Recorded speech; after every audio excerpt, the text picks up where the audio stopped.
నారాయణం నమస్కృత్య నరం చైవ నరోత్తమం దేవీం సరస్వతీం వ్యాసం తతో జయముదీరయేత్. దేవి భాగవతంలో మరొక ప్రసిద్ధమైనటువంటి కథ చ్యవనుని కథ. ఆయన గొప్ప మహర్షి అండి చ్యవనుడు.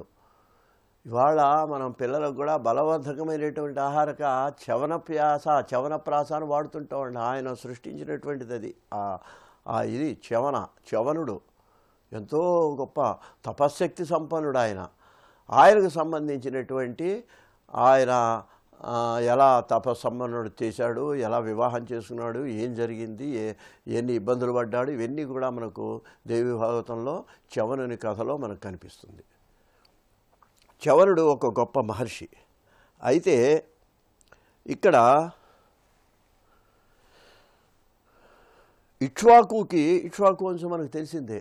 ఇక్ష్వాకు అనేవాడికి ఈయనెవరు? వైవస్వతుడు. ఆ వైవస్వుని యొక్క మనువు. ఆయన కుమారుడు ఇక్ష్వాకు. 100 మంది పిల్లలు. ఆ 100 మంది పిల్లల్లో శర్యాతి ఒకడు. ఆ శర్యాతికి అనర్తుడు అనే కుమారుడు. ఆ అనర్తుడు అనే కుమారుడే కాకుండా సుకన్య అనే కుమార్తె కూడా ఉన్నది. శర్యాతి అనే మహారాజు యొక్క కుమార్తె సుకన్య.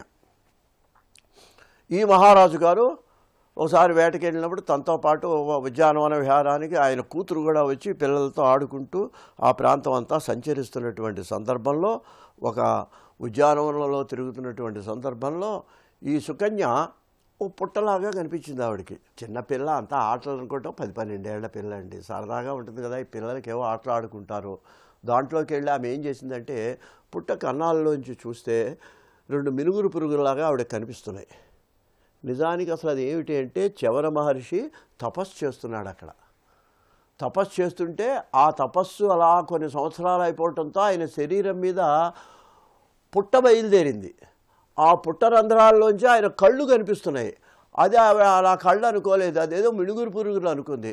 అక్కడ పక్కన ఒక పుల్ల ఉంటే ఆ పొడుగైన పుల్ల తీసుకొని ఆ 2 పురుగులకి ఇట్లా పొడిచిందండి.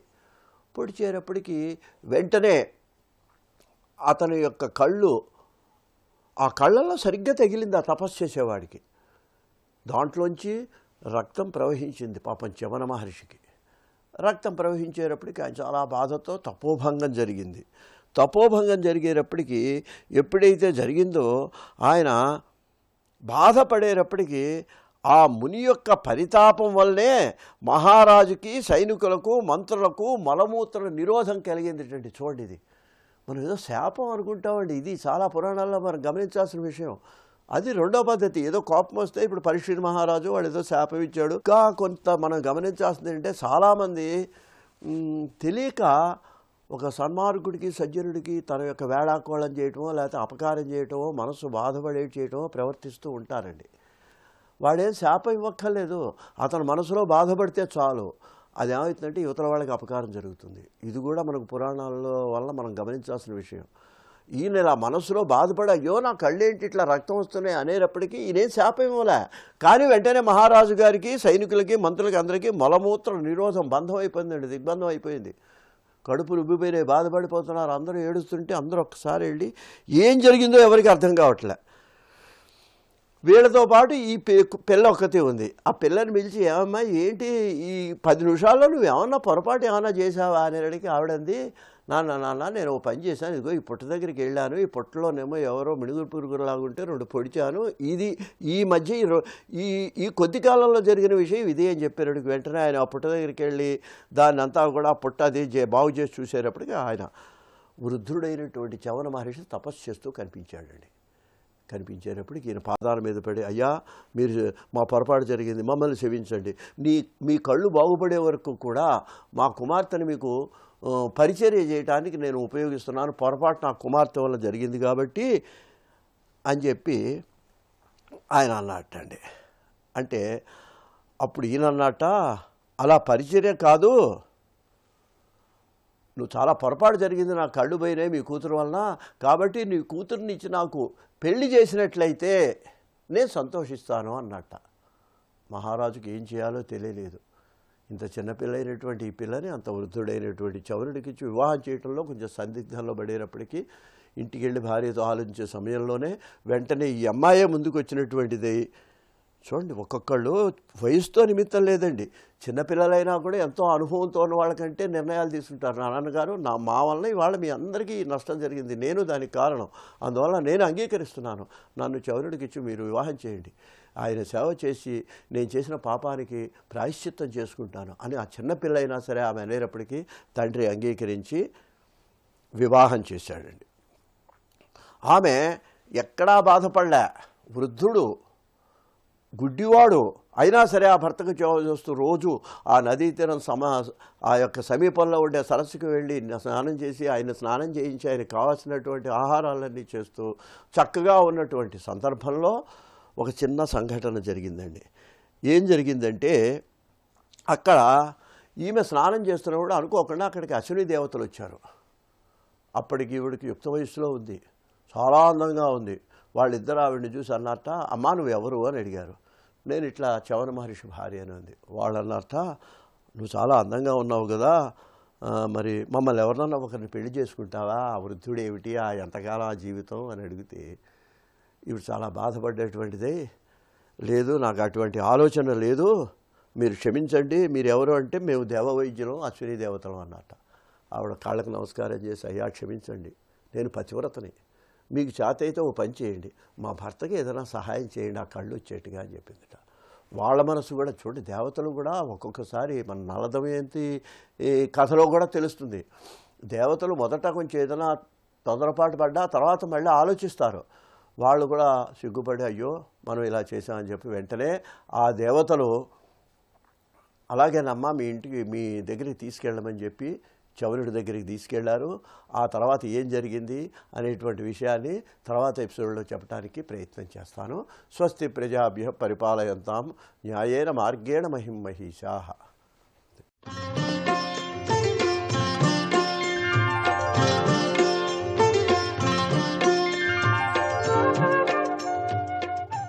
మాచూచి అంటారు, అమ్మవారు వచ్చిందంటారు. అప్పుడు ఏం చేస్తాం మనం? వైద్యం కన్నా కూడా ఈ యొక్క వేప చెట్లు పక్కన పడుకొని ఆ బాబు పాప పెద్దవాళ్ళు ఎవరున్నా కానీ అక్కడ వేపాకులు పెట్టడం వల్లనే తగ్గిపోతుందని అనుకుంటాం కదా. మనం చూడండి, మీరు ప్రతిదీ ప్రకృతి మీదనే ఆధారపడినది, కానీ ప్రకృతిని మనము ఎంతగా ధ్వంసం చేస్తున్నాము, కాపాడుతలేము. ఇప్పుడు మనం ఈ మధ్యన చాలా వింటున్నాం మనం, డెంగ్యూ వచ్చిందని. డెంగ్యూ వస్తే ఏమవుతుంది, మన శరీరంలో బ్లడ్ ప్లేట్లెట్స్ అనేవి తగ్గిపోతాయి. ఉండాల్సినంత ఉండకపోతే ఆ వ్యక్తి కోమాలకు వెళ్ళిపోవడమో చనిపోవడమో జరుగుతుంది. వైద్యం కన్నా కూడా ఆ ప్లేట్లెట్స్ మననే పెరగాలి. అది ఎక్స్టర్నల్గా దాంట్లో మనం ఏమి పంపలేం. ఆ ప్లేట్లెట్స్ పెరగాలంటే మన రక్తంలో శక్తి ఉండాలి, ఆ శక్తితోటే పెరుగుతాయి అంటారు వైద్యులు. మరి దానికి కావాల్సింది ఏ విధంగా పెరగాలండి అంటే, మెడిసిన్ ఇంకా ఇప్పటి వరకు సృష్టించబడలేదంటున్నారు, ప్రయత్నాలు చేస్తున్నారు. కానీ పప్పాయి పండుని తింటే ఆ బ్లడ్ ప్లేట్లెట్స్ పెరుగుతాయి. అంతేకాకుండా పప్పాయి ఆకును రసం తీసుకొని ఆ పప్పాయి ఆకును ఒక జ్యూస్ చేసుకొని రోజుకు 2 గ్లాసులు తాగితే 4 రోజులలో 2-3 లక్షల ప్లేట్లెట్స్ పెరుగుతాయి అంటారు. అంటే మరి అది ఏ విధంగా ఉంది?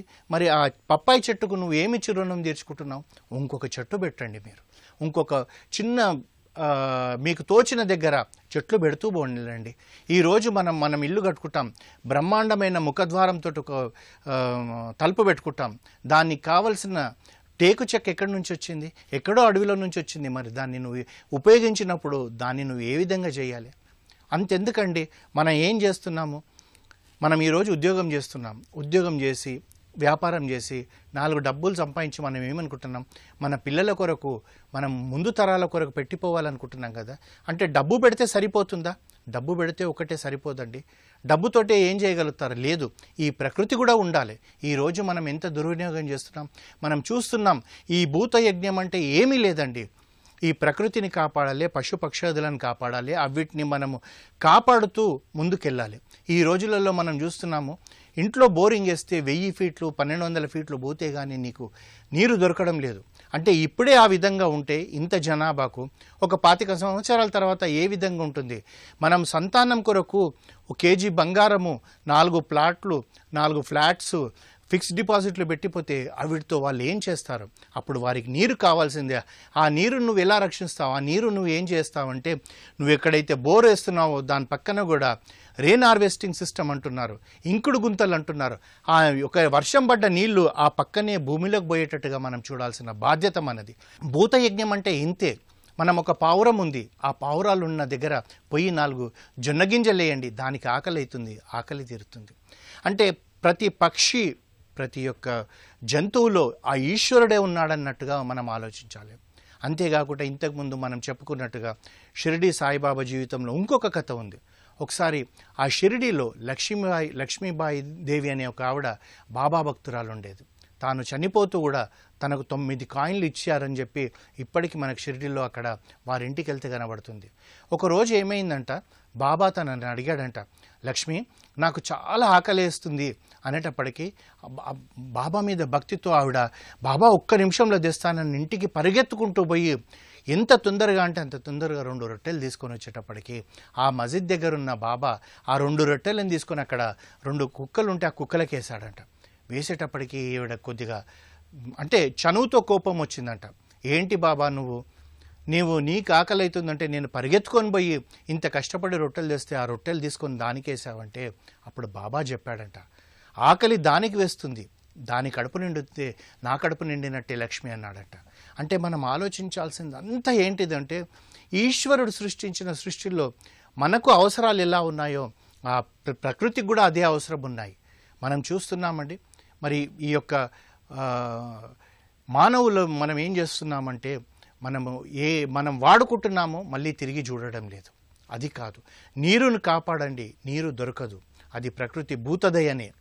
మనము చూస్తున్నాము, వర్షం పడ్డప్పుడు సిటీలలో 4 ఫీట్లు రోడ్లలో నీళ్లుండి అవన్నీ డ్రైనేజ్లోకి వెళ్ళిపోతున్నాయి. అవి ఎక్కడ పోతున్నాయంటే తెలియదు.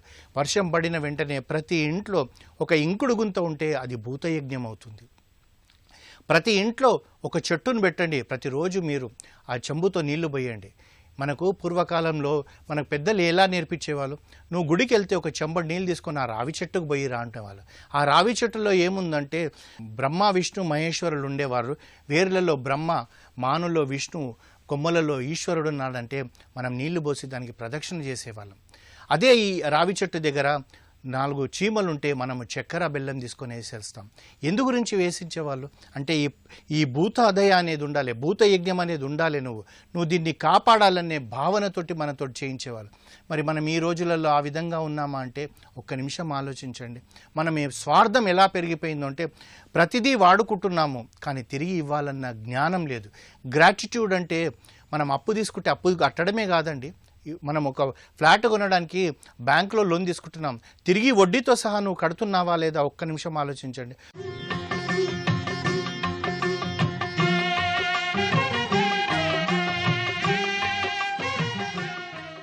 శ్రీ మహాగణాధిపతయే నమః. శ్రీమాత్రే నమః. ఆశ్వీజ మాసంలో వచ్చే పౌర్ణమి తిథికి ఒక ప్రత్యేకమైన విశిష్టత ఉంది. ఆశ్వీజ మాసంలో వచ్చే పౌర్ణమి తిథిని కోజాగరి పున్నమి అనే పేరుతో పిలుస్తారు. ఈరోజు కోజాగరి వ్రతాన్ని ఆచరించడం ద్వారా, మహాలక్ష్మీదేవికి సంబంధించిన ప్రత్యేకమైన మంత్రాన్ని జపించుకోవటం ద్వారా విశేషమైన శుభ ఫలితాలను సిద్ధింపజేసుకోవచ్చు. ఈ ఆశ్వీజ పూర్ణమికి ఉన్నటువంటి ప్రత్యేకత ఏంటంటే, ఈరోజు రాత్రి సమయంలో స్వయంగా శ్రీ మహాలక్ష్మీదేవి భూలోకానికి వచ్చి సంచారం చేస్తుంది. ఈరోజు రాత్రి సమయంలో మహాలక్ష్మీదేవి భూలోకానికి వచ్చి సంచారం చేసేటప్పుడు ఎవరి గృహంలో అయితే ఎవరైతే మేలుకొని ఉండి లక్ష్మీ స్తోత్రాలు చేస్తూ ఉంటారో, లక్ష్మీ నామాలు చదువుతూ ఉంటారో, లక్ష్మీదేవి ఆరాధన చేస్తూ ఉంటారో వాళ్ళ గృహంలోకి ప్రవేశించి మహాలక్ష్మీదేవి శాశ్వతంగా స్థిర నివాసం ఏర్పాటు చేసుకుంటుంది. అది ఆశ్వీజ పౌర్ణమి తిథికి ఉన్నటువంటి ప్రత్యేకత. అందుకే దీన్ని కోజాగరి పూర్ణిమ అనే పేరుతో పిలుస్తారు. కోజాగరి అంటే అర్థం ఏంటంటే మేలుకొని ఉన్నది ఎవరు అని అర్థం. మేలుకొని ఉన్నది ఎవరు అంటే కోజాగరి అని అర్థం. అంటే మహాలక్ష్మీదేవి భూలోకానికి వచ్చి ఈరోజు రాత్రిపూట ఎవరు మేలుకొని ఉన్నారో చూస్తుంది, ఎవరు లక్ష్మీనామాలు చదువుతూ ఉంటారో, లక్ష్మీ స్తోత్రాలు చేస్తూ ఉంటారో చూస్తుంది. వాళ్ళ గృహంలోకి ప్రవేశించి వాళ్ళని అనుగ్రహిస్తుంది. అందుకే ఈ కోజాగరి పూర్ణిమ నాడు కోజాగరి వ్రతాన్ని ఆచరించాలి. ఈ కోజాగరి వ్రతాన్ని ఎలా ఆచరించాలంటే, ఈరోజు ఉదయం పూట గృహంలో మహిళామణులు చక్కగా స్నానం ఆచరించి బియ్యపిండిలో కొద్దిగా నీళ్లు కలుపుకొని ఆ బియ్యపిండి ముద్దతో మీ గృహం గోడల మీద ముందు భాగం మీద శంఖం గుర్తు, లక్ష్మీదేవి పాదాల గుర్తులు, చెట్ల ఆకుల గుర్తులు వేయాలి. అలా బియ్యపిండితో శంఖం గుర్తు, చెట్ల ఆకుల గుర్తులు, లక్ష్మీదేవి పాదాల గుర్తులు వేసిన తర్వాత గృహంలో మహాలక్ష్మీదేవిని పూజించాలి. ముందుగా పసుపుతో ముద్దను తయారు చేసి హరిద్రా గణపతిని తమలపాకులో ఉంచి షోడశనామాలతో హరిద్రా గణపతిని పూజించాలి. ఆ తర్వాత మహాలక్ష్మీదేవిని రకరకాల ఎర్రటి పుష్పాలతో పూజిస్తూ లక్ష్మీ అష్టోత్తర శతనామావళి చదవాలి. అంటే ఈరోజు ఆశ్వీజ పూర్ణిమ సందర్భంగా ఉదయం పూట లక్ష్మీదేవిని పూజిస్తూ ఓం ప్రకృత్యై నమః, ఓం వికృత్యై నమః అంటూ లక్ష్మీదేవికి సంబంధించిన అష్టోత్తర శతనామావళి 108 నామాలు చదవాలి. అలా చదివిన తర్వాత మహాలక్ష్మీదేవి ప్రీతి కోసం కొబ్బరి నీళ్లు, కొబ్బరి ముక్కలు నైవేద్యంగా సమర్పించాలి. వాటిని ప్రసాదంగా స్వీకరించాలి. ఇలా ఉదయం పూట ప్రత్యేకమైన విధి విధానాలతో మహాలక్ష్మీదేవిని పూజించాలి. ఆ పూజ మొత్తం పూర్తయిన తర్వాత సాయంకాలం చంద్రుడు కనిపించాక మళ్ళీ మహాలక్ష్మీదేవిని పూజించాలి. మళ్ళీ ఎలా పూజించాలి? మళ్ళీ మహాలక్ష్మీదేవిని ఎలా పూజించాలంటే, ఇప్పుడు సాయంకాలం పూట ఒక్కటైనా సరే పద్మపుష్పాన్ని మహాలక్ష్మీదేవికి సమర్పించాలి. పద్మపుష్పం లభించకపోతే రకరకాల పుష్పాలతో మహాలక్ష్మీదేవిని పూజిస్తూ మళ్ళీ లక్ష్మీదేవికి సంబంధించిన నామాలు చదవటం, లేదా శ్రీ సూక్తం చదవటం, లేదా కనకధార స్తోత్ర పారాయణ చేయటం చేయాలి. ఆ తర్వాత మహాలక్ష్మీదేవి ప్రీతి కోసం అమ్మవారికి క్షీరాన్నాన్ని నివేదనగా సమర్పించాలి. అంటే పాలతో పొంగలి తయారు చేసి, పరవాణం తయారు చేసి ఆ క్షీరాన్నాన్ని మహాలక్ష్మీదేవికి నివేదించాలి. ఉదయం పూట కుంకుమతో రకరకాల పుష్పాలతో పూజిస్తూ లక్ష్మీ అష్టోత్తరం చదవాలి. సాయంకాలం పూట పద్మ పుష్పం సమర్పించి రకరకాల పుష్పాలతో పూజిస్తూ శ్రీ సూక్తం, కనకధార స్తోత్రం చదవాలి. క్షీరాన్న నివేదన చేయాలి. ఉదయం పూట కొబ్బరి నీళ్లు, కొబ్బరి ముక్కలు, సాయంకాలం పూట క్షీరాన్నం. ఆ క్షీరాన్న నివేదన చేసిన తర్వాత దాన్ని ఆరు బయట వెన్నెల్లో కాసేపు ఉంచాలి. అలా ఆరు బయట వెన్నెల్లో ఉంచిన తర్వాత ఆ క్షీరాన్నాన్ని కుటుంబంలో సభ్యులందరూ ప్రసాదంగా స్వీకరించాలి. అలా సాయంకాలం పూట లక్ష్మీదేవిని పూజించాలి. ఇక రాత్రి సమయంలో జాగరణ చేయాల్సినటువంటి సమయం. ఈ జాగరణ చేయాల్సినటువంటి రాత్రి సమయంలో మహాలక్ష్మీదేవికి సంబంధించిన స్తోత్రం కానీ నామాలు కానీ చదువుకుంటూ ఉండండి. అప్పుడు మహాలక్ష్మీదేవి భూలోకానికి దిగి వచ్చి సంచారం చేస్తూ గృహంలోకి ప్రవేశిస్తుంది. వీలైతే ఆ సమయంలో గవ్వల శబ్దం మీ గృహంలో చెయ్యండి. దానికి కారణం ఏంటి? గవ్వలను మహాలక్ష్మీదేవికి సోదరీమణులుగా శాస్త్రాలలో వివరించారు. దేవదానవులు పాలసముద్రాన్ని చిలికినప్పుడు ఆ పాలసముద్రం నుండి క్షీరసాగర మథనంలో శ్రీ మహాలక్ష్మీదేవి ఆవిర్భవించింది. ఆ శ్రీ మహాలక్ష్మీదేవితో పాటే గవ్వలు కూడా వచ్చాయి. అందుకే గవ్వలను లక్ష్మీదేవికి సహోదరీమణులుగా శాస్త్రాలలో వివరించారు. అందువల్ల మహాలక్ష్మీదేవి ఈ ఆశ్వీజ పూర్ణిమ నాడు గవ్వల శబ్దం ఏ గృహంలో వినిపిస్తోందో వింటుంది. అందువల్ల మీరు గవ్వల శబ్దం చేస్తూ మహాలక్ష్మీ నామాలు చదువుకోండి. మహాలక్ష్మీదేవికి సంబంధించిన స్తోత్రపారాయణ చేయండి. మహాలక్ష్మీదేవి గృహంలోకి ప్రవేశించి కాలి అందియలు గల్లు గల్లుమని మీ గృహంలో ఆనంద తాండవం చేస్తుంది, మిమ్మల్ని పరిపూర్ణంగా అనుగ్రహిస్తుంది.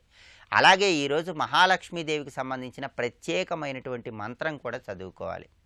ఆ మంత్రం చదువుకుంటే ఉదయం పూట, సాయంకాలం పూట మీరు ఆ మంత్రం చదువుతూ మహాలక్ష్మీదేవిని పూజిస్తే లక్ష్మీ కటాక్ష సిద్ధికి ప్రతి ఒక్కరూ కూడా చాలా సులభంగా పాత్రలు కావచ్చు. ఆ మంత్రం ఏంటంటే ఓం ధనదాయై స్వాహ.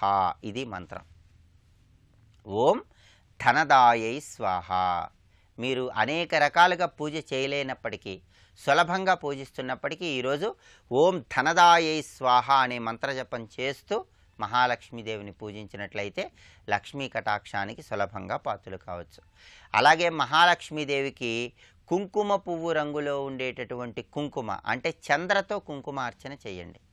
అలా చంద్రతో ఈరోజు కుంకుమార్చన చేస్తే మహాలక్ష్మీదేవి అనుగ్రహం చాలా సులభంగా కలుగుతుంది.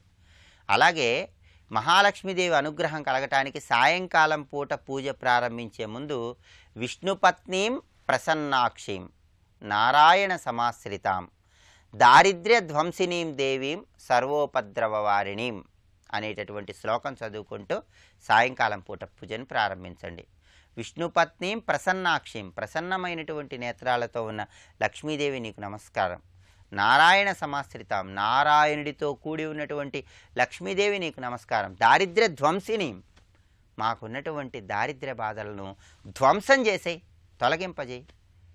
సర్వోపద్రవ వారిని, మాకు వచ్చేటటువంటి సర్వ ఉపద్రవాలను తొలగింపజేయి అనే అర్థంలో విష్ణుపత్నీం ప్రసన్నాక్షిం నారాయణ సమాశ్రితాం దారిద్ర్య ధ్వంసినీం దేవీం సర్వోపద్రవ వారిణీం అంటూ ఈ శ్లోకం చదువుకుంటూ సాయంకాల పూజను ప్రారంభించండి. ఓం ధనదాయే స్వాహ ఈ మంత్ర జపం ఈరోజు ప్రత్యేకంగా చేయండి. కోజాగరి పూర్ణిమ సందర్భంగా మహాలక్ష్మీదేవి పరిపూర్ణమైన కరుణా కటాక్ష వీక్షణాలకు పాత్రులై గృహంలో మహాలక్ష్మీదేవి శాశ్వతంగా స్థిర నివాసం ఏర్పాటు చేసుకునేలా చేసి లక్ష్మీ కటాక్ష సిద్ధికి ప్రతి ఒక్కరూ పాత్రులు కండి. సర్వే జనాః సుఖినో భవంతు. స్వస్తి.